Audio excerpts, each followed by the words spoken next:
एक बहुत बड़े देश का राजा था। उसके देश में एक गरीब सा आदमी रहता था। वो राजा को जब भी किसी बड़े आदमी के साथ हाथ मिलाते देखता तो मन ये विचार लाता कि काश मैं भी राजा से हाथ मिला सकता। धीरे धीरे उसकी ये तमन्ना बढ़ती गई।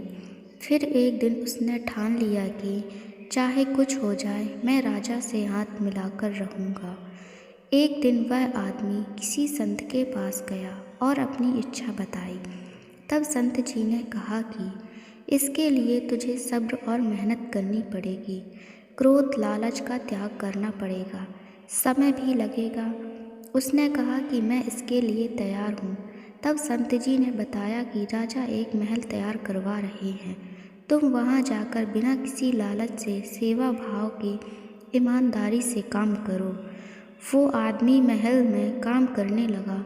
जब भी शाम को राजा का मंत्री मजदूरी देता तो वह कहकर देता कि अपना ही काम है, अपने काम की मजदूरी कैसे।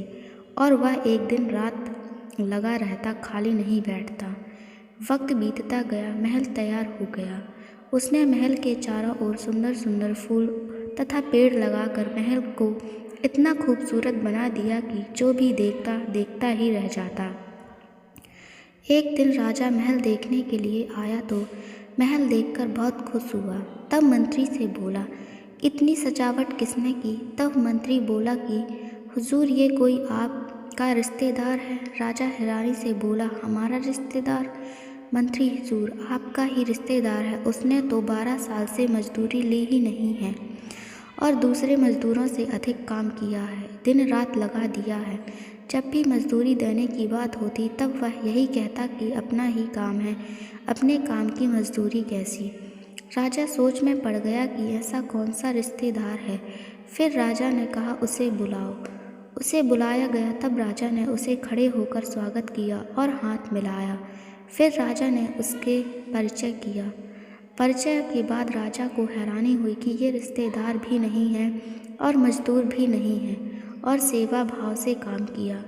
राजा बहुत खुश हुआ और कहा, मांगो, क्या मांगते हो। तब उसने कहा, जी कुछ नहीं, जो चाहता था आपसे मिल गया।